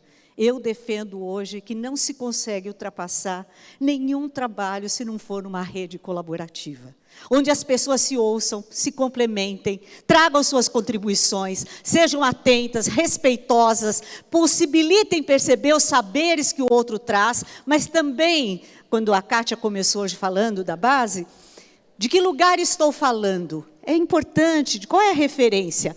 Mas aí vem meu amigo falar de diversidade, com uma propriedade, uma aula de história. E aí pode ser que alguém me diga, onde é que pega a questão? quando a gente pensa numa gestão democrática, como é que é isso no cotidiano da escola? Vejam que os temas estão todos articulados e foram pensados. Isso é responsabilidade. Eu quero parabenizar ao Luiz, a Benê, a Marilva, que é minha irmã, a todos aqueles que organizam esse trabalho. Esses anos todos, acho que dos 21, eu devo ter estado em mais de 15. Portanto, eu estou já jurássica nessa história e me sinto um pouco pertencente também a esse grupo de trabalho. Mas, quando a Marilda me convidou, e não era essa a intenção, eu vou historiciar em 1 minuto, eu vim aqui para conversar numa parceria que nós queremos fazer de gestão, de trabalho com gestores de formação. Foi um trabalho que a gente fez em 2014, e depois teve toda uma reflexão sobre ele, e a ideia era continuar esse ano realizando e o próximo ano. E aí ela me falou do congresso, e ela foi falando e o meu olho foi brilhando. Vocês conhecem esse fenômeno? Com todas as dificuldades. Quando ela foi colocando, eu disse a ela, aí ela me disse, mas tem um tema, valorização profissional. E aí eu fiquei pensando, como é difícil alguém que viveu o espaço que eu vivi, vir falar justamente dessa temática, com todos os conflitos e contradições que isso representa. Mas eu quero dizer que eu tenho clareza de que valorização profissional, se ela não for garantida, toda essa discussão que nós fizemos anterior, ela não se sustenta, sem valorizar os profissionais que materializam essas ideias. Não adianta a discussão de uma política pública que seja, de fato, emancipatória, se ela não tiver profissionais que assumam essa concepção. Não adianta falar de base se o profissional não assumir essa autoria. Não se fala de gestão numa perspectiva democrática, se o profissional não se sentir, na verdade, autor, efetivo autor do seu fazer. Então, eu só tomei coragem de vir falar sobre isso, porque eu acredito que, ao longo da minha trajetória, o que eu mais defendi historicamente, continuarei defendendo, é a autoria dos profissionais de educação e a sua valorização. Mas aí tem uma frase aqui, do Milton Santos, que é uma provocação inicial. Ele diz: o tempo somente é quando algo acontece. E onde algo acontece, o tempo está. E qual é esse tempo? É esse que nós estamos vivendo aqui e agora. E esse tempo que nós estamos vivendo aqui e agora, já está acontecendo alguma coisa. O fato de nós conseguirmos dialogar com esses olhares todos, sair do imobilismo social que está colocado, da profunda intolerância social, de encontrar profissionais que são referências em suas escolas, para poderem se alimentar e fortalecer, para voltar para seus espaços, isso já representa um tempo. Eu vou pedir para você passar para mim. A primeira imagem é essa, que já foi colocada aqui, talvez eu me senti muito contemplada em todas as falas de alguma forma. É sobre a construção de uma política pública de educação. Ela tem que ter uma dimensão humana, todos aqui disseram, mas eu quero fazer um registro aqui. Nunca se precisou tanto retomar essa discussão do humano. Se em outros tempos isso era considerado como pano de fundo, hoje ele é o eixo central para que a gente não abra mão de algumas conquistas caras que tivemos ao longo do nosso trabalho. Falar do humano hoje é falar daquilo que está cada vez mais em detrimento de várias, e não são só discursos. Antigamente não tinha-se coragem de fazer alguns discursos. Atualmente, até coragem de falar algumas coisas absurdas sobre os seres humanos. Basta ir a qualquer rede social que a gente vê o desrespeito nas mais altas dimensões. E aí vem a segunda questão, que não é segunda, ela está perpassando, é a dimensão da democracia. Falar de democracia é falar de uma luta permanente nossa, que foi perdendo. E, ao mesmo tempo, eu concordo plenamente com os que me antecederam, essa democracia que ela foi um exercício de muitos e muitos anos. Quando a gente pega a Constituição, quando a gente pega a organização, as pessoas que estão aqui, em grande parte, sabem dessas lutas, só que nós não podemos abrir mão desse princípio, em hipótese nenhuma. E aí a dimensão da inclusão. Inclusão que pega a questão da diversidade, a questão das diferenças, e aqui eu quero dizer que existe uma tendência social hoje, de comparar diferenças, trabalhar com diferenças, como significasse aceitar as desigualdades. Isso é feito num campo teórico que é muito sério. Eu quero trabalhar com as diferenças, mas eu não aceito trabalhar de forma desigual. São coisas distintas esses conceitos, e que ficam sendo, às vezes, utilizados de forma, no mesmo bloco. A semântica aí, eu hoje tenho uma preocupação muito grande com essa questão da semântica. Como é que a gente trabalha, quando a gente fala de desigualdade, parece que a gente está falando de uma abstração. Não, nós estamos falando da nossa realidade, que é profundamente desigual. E essa desigualdade tem feito, inclusive, que a gente não atenda às diferenças e à diversidade. É justamente um movimento contrário, conceitualmente falando. Mas eu queria também dizer que nós estamos num cenário, e eu queria falar um pouquinho desse cenário nosso. Esse cenário, para mim, ele é constrangedor, ele é cheio de revelações, e ele é altamente criativo, à medida que a gente se mobilize. Porque nós temos em crise, nós, pela história da humanidade, os momentos de crise, eles podem ser os momentos de grande avanço e superação. Eu vou por essa perspectiva. E por que eu estou falando isso? Porque o que a gente tem percebido? Eu já vou trazer nós para São Paulo. O que o mundo está vivendo? O que o universo está passando? Todas as citações que já foram feitas aqui, e eu quero, inclusive, dizer que os muros, eles hoje não são só muros, eles são muito mais do que isso. Eles têm revelado muralhas que são inatingíveis, e mais, que muitos parceiros e parceiras que não aceitavam esses muros, começam a construí-los. Isso é muito sério. É quando você começa a ter pessoas que duvidam de alguns princípios que permearam a sua história, a sua caminhada. Isso, para mim, é quando a gente perde a essência. Qual é a minha defesa efetiva nesse cenário? O que eu estou chamando de educação de qualidade? O que eu estou chamando de valorização de um profissional da educação? Aqui eu vou recuperar o mestre Paulo Freire. Ai de nós, educadores, se não tivermos coragem de nos posicionar quando alguém nos desqualifica. E isso não é por vaidade, é por respeito aos jovens e às crianças que representamos. Infelizmente, a gente está vendo, inclusive, isso é um absurdo, uma campanha para que Paulo Freire deixe de ser patrono da educação dessa cidade, desse país. Ontem eu estava em Recife, 5.000 professores, eu disse 5.000 da rede estadual, reunidos num manifesto dos mais profundos contra essa medida.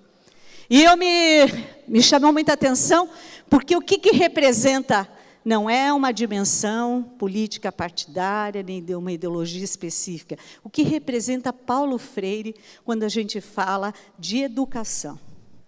Quem não teve a oportunidade de entrar nessa pedagogia, que é a pedagogia dos direitos, que é a pedagogia onde o ser humano e o educador é olhado na sua dimensão maior, no seu papel efetivo de educador que transforma, junto com os seus educandos, uma realidade. Perder isso como referência não é um nome só, Paulo Freire, é o que está por trás de todo esse pensamento. É aí que está sendo o risco desse cenário. Mas também nesse cenário, por favor, existe uma coisa que, senão vai ficar parecendo que eu...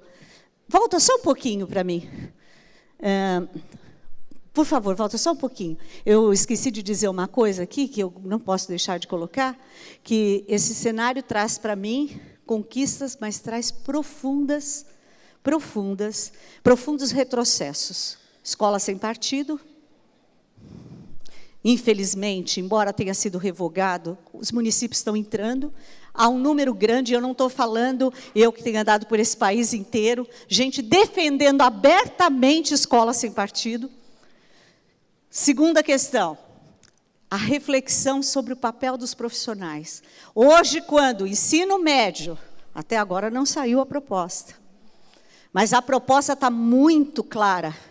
Ela revela, nós tivemos no Conselho Municipal de Educação contato com o professor César Calegari, que trouxe para a discussão, e ele dizia uma coisa que é assustadora, ele dizia, cada vez mais estão desqualificando o papel do educador brasileiro.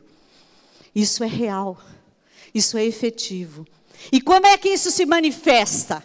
Se manifesta em trabalhos que muitas vezes tiram de nós a nossa autoria para se fazer apenas seres que vão reproduzir materiais pré-concebidos. É uma prática prescritiva, retrógrada, que tira a possibilidade de nós sermos valorizados na nossa profissionalidade. O que é ser um profissional da educação?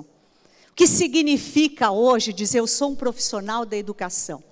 O que isso representa num campo de disputa?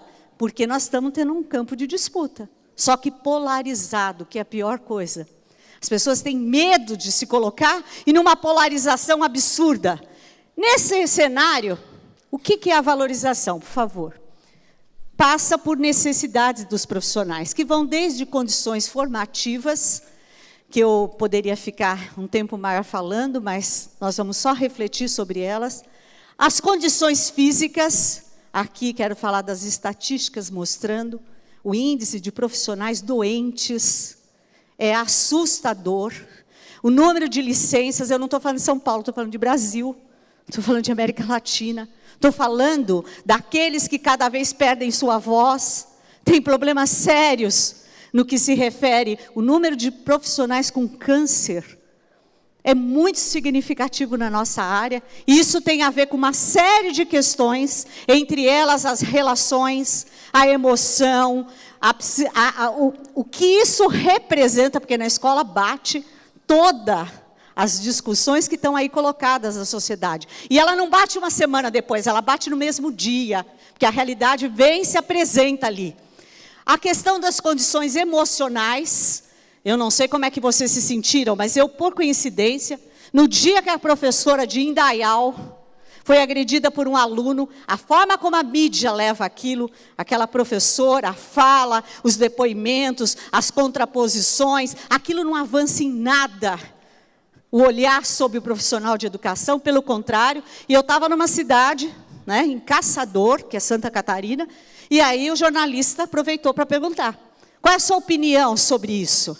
Como é que você vê? É para fazer aquele confronto, a família não está educando, a escola tem que educar sozinha. Cuidado com essas falas que fazem, em vez da gente construir a ponte para a superação, a gente se afunda nelas, porque a gente começa a desqualificar a comunidade, a gente começa a não olhar os mais diferentes abordagens. E aí eu disse a ele, eu não posso me posicionar sobre isso, acho que violência está na sociedade, mas eu não tenho dúvida. Isso que aconteceu é um absurdo em todas as dimensões. Só que naquele momento, dizer, não, os alunos das escolas, e aí vem a história, públicas, vocês sabem que isso vem com toda a força, estão agressivos demais, como se isso fosse uma característica de um grupo específico. Vocês percebem como isso tem por trás arranjos múltiplos? E se a gente não tomar cuidado, a gente que fala, forma opinião, a gente começa a falar algumas coisas que são profundamente preconceituosas. Quando a gente viu, a gente já se colocou, a gente vai se desvelando nesse papel. Condições psíquicas, eu não vou falar muito dessa.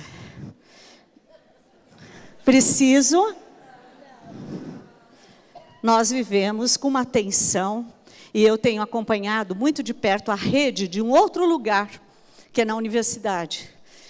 Eu hoje tenho 12 orientandas, e elas são da rede pública de São Paulo. E isso é maravilhoso, porque elas me trazem, eu estou com um olhar de estranhamento de quem já não está no olho do furacão, mas eu vejo o que isso representa. Cada vez se trabalhando mais, cada vez tendo situações de desgaste profundo, e simplesmente existe uma coisa aí que a gente não, se não tomar cuidado, a gente não vê com muita sutileza, um movimento de isolamento.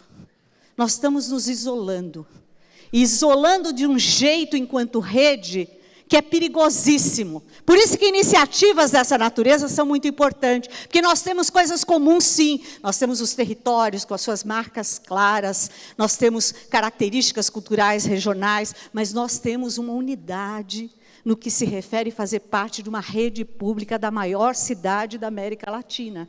Esse isolamento, essa ida para não partilhar com o outro, essa visão de que nada dá tempo de ser feito, onde a gente é a cada dia surpreendido.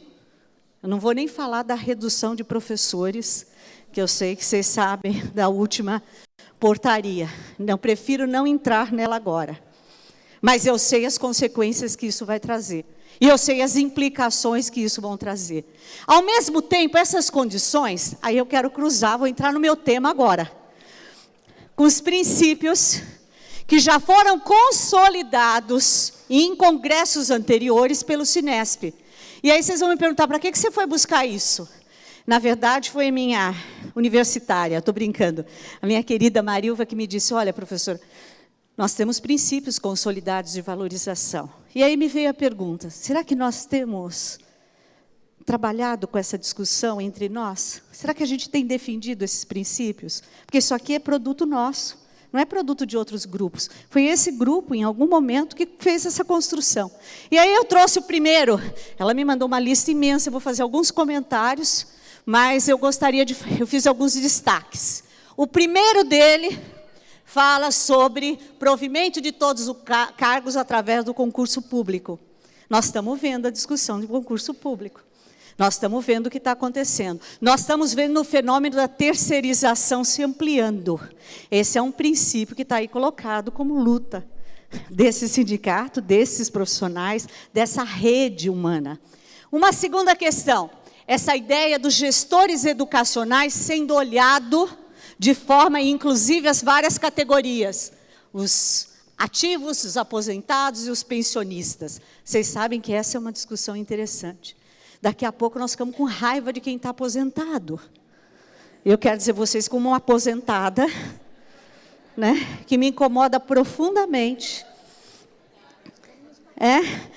Tem gente que diz, imagina, como se isso fosse uma coisa individual e não uma construção de uma trajetória de vida, porque quem não trabalha esse conceito da trajetória, do caminho, julgar um outro, né, num determinado momento, isso é muito sério. É como se você realmente se colocasse no isolamento e no individualismo profundo. Eu estou olhando para o meu umbigo, o restante como se você nunca quisesse chegar lá à aposentadoria. Por sinal, se não tomar cuidado, não vai chegar mesmo. Se não houver uma luta grande de mobilização, a tendência é isso. E olha que os preconceitos, hoje meu amigo falou tão bem, eu fiquei tão emocionada com a sua fala, de vontade de levar ele para casa. Não só pela voz, mas pelo encadeamento das ideias. Ele tem um encadeamento, e eu fiquei pensando assim, eu quero que meus alunos na universidade ouçam esse homem falar. Porque você vai falando, e a gente vai se olhando, e a gente vai se percebendo, e a gente vai se identificando, e a gente vai tirando o conceito de direitos humanos de uma abstração. Sua denúncia aqui foi brilhante, mas tem uma coisa importante. Essa denúncia precisa ser refletida entre nós, no interior das nossas escolas. Porque nas nossas escolas a discussão de direitos humanos, ela ainda está muito fragilizada também. E vocês sabem do que eu estou falando, inclusive com os nossos profissionais. O número de profissionais que precisa retomar esse conceito da diversidade, o entendimento disso. E é claro que os gestores educacionais têm um papel decisivo. Eu não tinha muito claro o papel de um gestor, mas depois que eu passei pela Secretaria de Educação, eu descobri que é o maior desafio de todos os tempos. E eu estou falando os vários gestores, a coordenação, o diretor, assistente. Gente, ser gestor num tempo como esse, né, é muito complicado. E é interessante porque o gestor, nesse momento, ele reúne um conjunto de conflitos que vão se dando nas mais diferentes esferas. E muitas vezes sem ter o poder de tomar decisão sobre isso. E ele vai ficando numa relação de que as coisas têm que continuar existindo. Eu estou com... O José está aí? educação... José, me fugiu o sobrenome dele agora. É do grupo de pesquisa nosso de educação integral. Ele estava nessa semana, nós temos um grupo de pesquisa sobre educação integral, professor, e nós estamos discutindo o que é isso.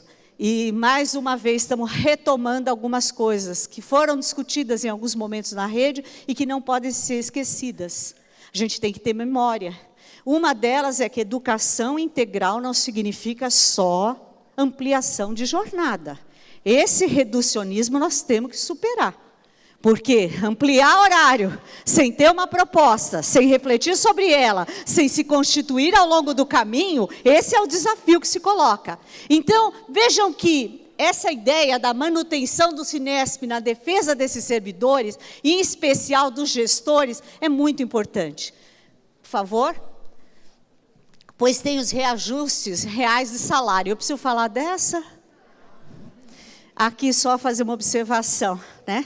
Essa, eu quero dizer que vocês, a luta nossa, e aí vem a outra que fala do arroxo salarial e do abono e gratificação. Como é que isso está se dando? Eu estou falando que esses são princípios que nós todos aqui constituímos e que temos que defender. E isso chama-se valorização profissional. É entender que está presente. A valorização da hora relógio, eu inclusive li e reli isso várias vezes. O que significa hoje a hora relógio nas escolas? Eu diria que tem gente que só não dorme na escola, porque eu já soube que tem alguns que até dormem às vezes, em alguma brincadeira minha, mas é verdadeiro. Você chega mais cedo e vai embora cada vez mais tarde, e existe uma coisa muito séria nesse processo. A ausência de delegação, muitas vezes de organização de equipe, que possa assumir conjuntamente as suas responsabilidades. E aí o que ocorre? A centralidade do poder e, portanto, as consequências são mais dramáticas ainda, porque as pessoas ficam estressadas, ficam completamente sem tomada de decisão que tenha repercussão. Eu sempre relato isso, porque foi muitos anos atrás, eu era gestora de uma unidade, e um grupo de profissionais me procurou para dizer, olha, nós não queremos mais que você nos consulte. A gente queria que você mandasse. E eu, num primeiro momento, disse para eles, mas não estou entendendo. Não, é que a gente não quer tomar decisão de tudo. Eu falei, mas por quê? Porque é muita responsabilidade. E é isso, gente. E não se iludam. Aquele que fica com a centralização, sem comprometer o coletivo dos profissionais com as decisões tomadas, isso é uma situação que nós temos que trabalhar muito bem no interior da escola. O espaço coletivo, e aí dos gestores, tem essa questão da hora relógio. Em seguida, a equiparação dos vencimentos de cargo de chefia com outras secretarias, que é uma coisa que eu acho bastante importante. O cumprimento das atualizações salariais. Vocês estão vendo que são todas questões ligadas à vida profissional e que faz parte, sim. E aí a discussão, aqui queria falar dessa questão do hospital municipal, né? Esse nosso hospital municipal precisa urgentemente, não pode, uma cidade como São Paulo, a maior metrópole da América Latina, ainda ter dificuldades nesses atendimentos. Isso precisa ser uma luta conjunta nossa, de profissionais. Eu vim de Nova Mutum, alguém sabe onde é? Mato Grosso do Sul, onde os profissionais de lá têm um cartão especial quando chegam em qualquer hospital, porque são professores. É um cartão. E aí eu perguntei, mas como é que é isso? Nova Mutum, para vocês terem uma ideia, na região do agronegócio, lá, onde tem uma renda bastante. A escola que fui, eu disse a eles, olha só como é paradoxal que eu vou falar. O prefeito da cidade me recebeu e disse, eu fui a um céu de vocês, né, conhecer em São Paulo. Mas eu achei um pouco acanhado. Acanhado. Ele achou pequeno, ele achou que... Porque eles têm escolas, as escolas têm uma estrutura física, ele diz, e o meu orgulho é dizer com todas as letras, aqui não tem governo federal, nem estadual, isso é rede pública. municipal e, portanto, arrecadação pública municipal. E eu fiquei olhando para ele, eu falei, vamos conhecer a escola, porque eu falei, vai ver que é... Né? Quando eu cheguei na escola, primeiro tem ar-condicionado, tem que ter, né? Porque 47 graus. Né? Mas o que me chamou mais atenção não foi isso, um anfiteatro semelhante a esse, nas escolas, né? Claro que nós temos algumas também, mas eu não quero dizer, eu quero falar enquanto política pública. E aí vem essa discussão, cumprimento do imediato, a questão do hospital, por favor, a questão da ampliação dos valores cobrados para a Seguridade Social, isso é bastante sério, que eles estão cada vez mais se colocando. Tem uma dimensão aqui, que é o cuidado pela administração com a saúde do servidor. Eu, quando estava na secretaria, eu dizia o tempo todo, nós precisamos ter um grupo de trabalho que estude saúde do professor, saúde do trabalhador de educação. Gente, ou nós fazemos isso, porque a gente vai lidando com isso como se a gente não estivesse enxergando. E as coisas vão acontecendo e vão acontecendo. Se faz necessário fazer isso. E, ao mesmo tempo, por favor, a questão das políticas dos servidores com deficiência, que essa é de uma fragilidade e que precisa ser muito bem pensada, todos os readaptados, todas essas situações. E a questão das decisões judiciais que têm que ser cumpridas, como é que é isso do ponto de vista de valorização da luta pelo direito, a discussão sobre a discriminação aí dos aposentados, essa não vou falar em causa própria, a participação das minutas e portarias da secretaria, aqui queria dizer a vocês, isso é muito importante, a participação do Cinesp. Por quê? Porque a portaria, se ela não for dialogada, ela não contribui, ela é um desserviço, vocês concordam comigo? Ela traz uma confusão e uma visão legalista, uma visão de que não está na portaria, e não se olha a dinâmica, o cotidiano da escola. Bem, eu trouxe esses princípios muito rapidamente para dizer o seguinte, por favor, que tudo isso tem que ter um processo formativo nosso. E aí vem a minha provocação, enquanto formação. Eu acredito que nós só constituiremos cada vez mais essa rede colaborativa se a gente tiver espaços para formação nos nossos contextos de trabalho. E eu não estou falando, não estou falando só isso, eu estou falando formação em contexto de trabalho entendida como equipe.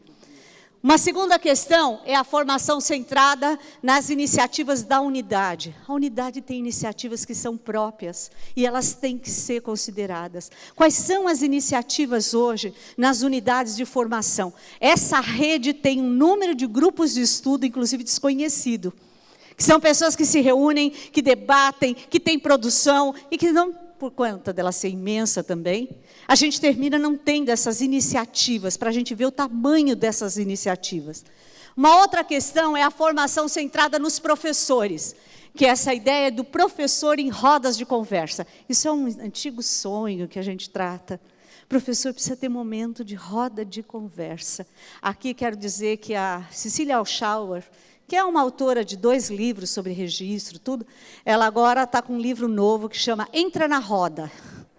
E eu tenho trabalhado com todos os meus grupos, entra na roda. Por quê? Porque ela vai falar de como essas redes colaborativas partem das rodas de conversa. A gente fala que sabe fazer roda, mas roda de conversa tem uma complexidade. Ela não é tão simples quanto parece ser. Não é simplesmente colocar as pessoas numa sala em círculo e achar que isso é roda de conversa. A roda de conversa ela tem que ser alimentada por uma escuta sensível, por um ouvinte que esteja aberto para esse diálogo, por uma relação de significado e sentido, por uma participação que não seja para assinar uma lista.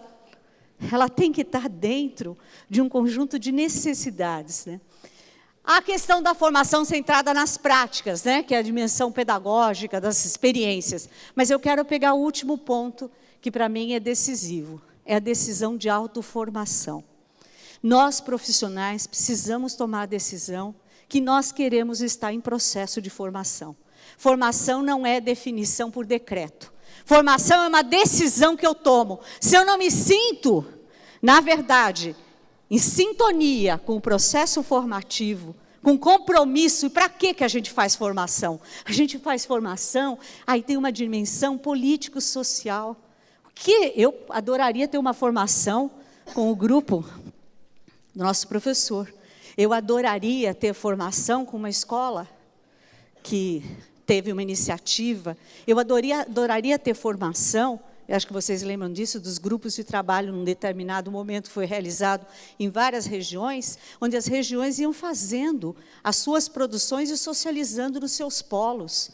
É onde a rede tem alternativas múltiplas, que não são trocadas, não são conhecidas, não são referência. E isso significa que o indivíduo vai se sentindo não valorizado. Percebem que tudo isso tem a ver com uma coisa chamada valorização profissional.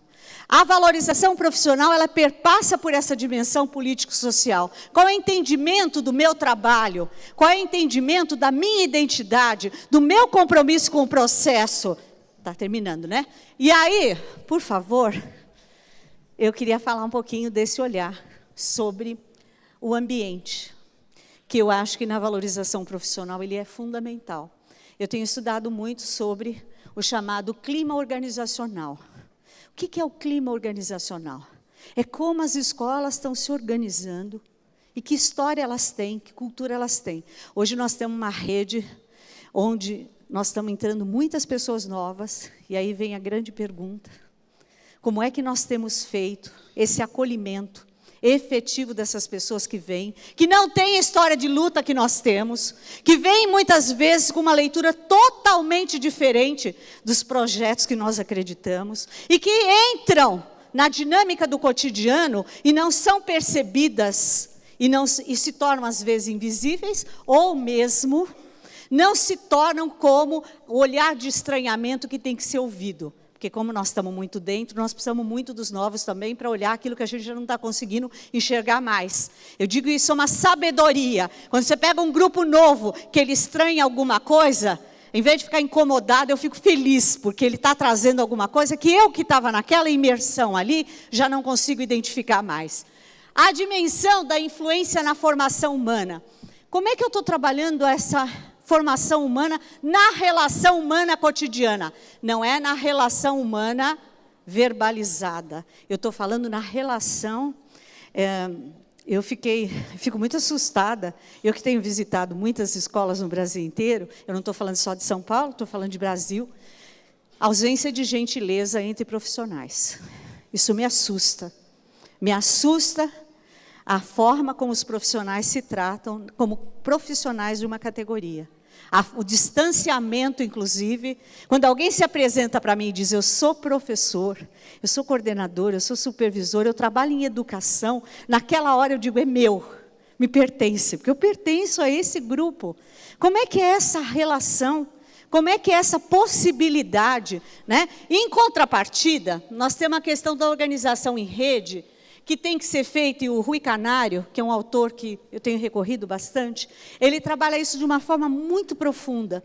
Ele diz: essa dimensão da relação na organização, ela tem que ser refletida por todas as pessoas. Nós precisamos refletir por que nós, com as pessoas que mais nós convivemos, como que a gente não está se aproximando e construindo conexões? Eu estou vendo a Helva ali, toda hora, estou toda enciumada já. A Helva, que vai falar com vocês à tarde, com a Marilva. Mas quem apresentou na triangulação fui eu. Né? A Marilda foi no encontro, conheceu a Helva. Hoje ela conversa com a Helva todo dia, comigo uma vez por mês. Isso é um fenômeno das relações, estou brincando. Tenho o maior prazer. Essa rede humana, eu hoje encontrei com a minha amiga, eu sempre toquei, a Soraya. E é engraçado porque a Soraya, quem conhece a Soraya é uma rede muito conhecida na rede, né? Ela está em tudo, e que bom. Mas o que eu acho lindo na Soraya é que todas as vezes que ela me encontra, todas as vezes, sem exceção, ela me provoca. Ela diz: você vai falar alguma coisa sobre isso, não vai? Ela não diz, ela não me critica, ela faz a proposta. E ela me faz...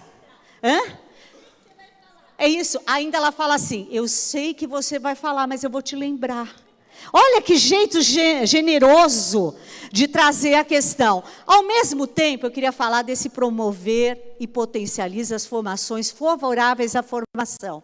E eu quero falar da experiência do mestrado profissional na PUC, onde nós temos 40 profissionais da rede. Eu espero que continue isso. Essa é uma luta que eu acho que a gente gostaria que fosse incorporada, né?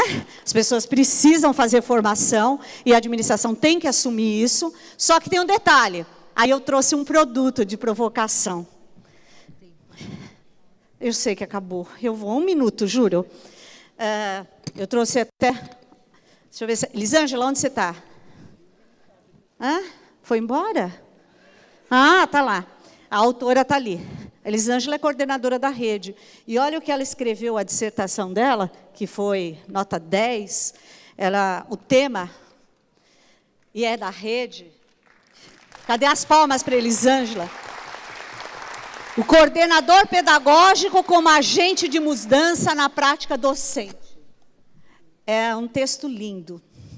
As pessoas que ela pesquisou, ela fez uma analogia das mais bonitas. Ela pegou o nome de escritoras famosas para dar o nome das profissionais que ela escutou. E ela fez uma reflexão, e a reflexão foi assim, já se pensa em publicação, tudo. É produção da rede, não é produção só de Elisângela. Ela ouviu as pessoas da rede, ela se constituiu nessa perspectiva, ela sistematizou o conhecimento dela. Todos nós temos direito a isso. Todos, sem exceção aqui. E é claro que isso implica, por favor, é a última parte, prometo, numa motivação efetiva nesse ambiente formativo. Um ambiente que tenha narrativas autobiográficas, aqui eu poderia ficar falando horas. Essa rede tem condição de construir um material cada vez mais de histórias, porque eu não estou falando de 4 anos, de 5, de 10, eu estou falando só de educação infantil, mais de 80. Nós temos que deixar o nosso legado. E muitas vezes eu vejo as pessoas com histórias lindas. A minha amiga aqui. Eu trabalho com ela há anos. E eu digo, cadê o registro dessa experiência de educação integral? Aí hoje ela veio me dizer, nós reunimos com o Estado, nós reunimos com o SEI, nós reunimos com o EMEI, nós reunimos com a escola. E onde está escrito isso? Onde está documentado isso? Onde isso não é por vaidade, é por história, memória da rede. Outra questão é a construção de projetos de intervenção. Eu acho que é fundamental que a gente construa, foi isso que eu vim conversar com a Marilva, que a intenção é fazer uma formação para gestores, onde a gente pense em projetos de intervenção, e onde a gente socialize. Preciso contar que eu dei uma ideia na universidade, foi aceita. Nós vamos fazer a apresentação dos trabalhos do mestrado profissional, formação de formadores da rede, provavelmente no TUCA, na PUC, chamando a rede para ouvir a produção da rede. Que a rede tem direito de ouvir. Isso é valorização. Então, nós vamos fazer esse movimento. E olha, os trabalhos, eu sou suspeita, mas eles estão cada vez mais cheios. A gente vai adentrando as escolas de um outro jeito. E, por último, ressignificar a experiência. E aí eu fui buscar o nosso amigo Lar Roça, que eu sei que vocês gostam também. Quando ele diz, por favor, a pergunta é, e a fala é, e o que é experiência? Profissionais que estão aqui, nossa valorização não é títulos, não é currículo Lattes, não é simplesmente atestados, mas é a história que nós construímos com nossos parceiros e parceiras, numa caminhada linda, uma experiência que toca, uma experiência que afeta, uma experiência que dá sentido, uma experiência que faz com que a pessoa realmente configura a pessoa e a minha personalidade. A experiência está ligada ao sentido que se dá à vivência. E eu tenho certeza que esse grupo tem muito a contribuir com esse país. Esqueci de fazer essa observação. Quando a gente não tem a dimensão da expectativa que os educadores, que os gestores desse país têm em relação a São Paulo. Quando a gente chega em qualquer cidade, quer seja norte, nordeste, sul, sudeste, qualquer região que nós chegamos, quando fala que é da rede de São Paulo, as pessoas quase se curvam. E às vezes eu fico pensando, eu tenho um papel quando eu levo os projetos, só para vocês terem uma ideia, os parques sonoros, fui para uma região do Rio Grande do Sul, eles ficaram tão apaixonados pelos parques sonoros, que virou decreto na cidade, o parque sonoro. Aquilo que muitas vezes vocês fazem no cotidiano, e que são de autorias muito significativas, e que nem sempre são reconhecidas, precisam ser colocadas para esse país, não só para esse país, para a América Latina, mas eu vou dizer mais, para o mundo. Muito obrigada.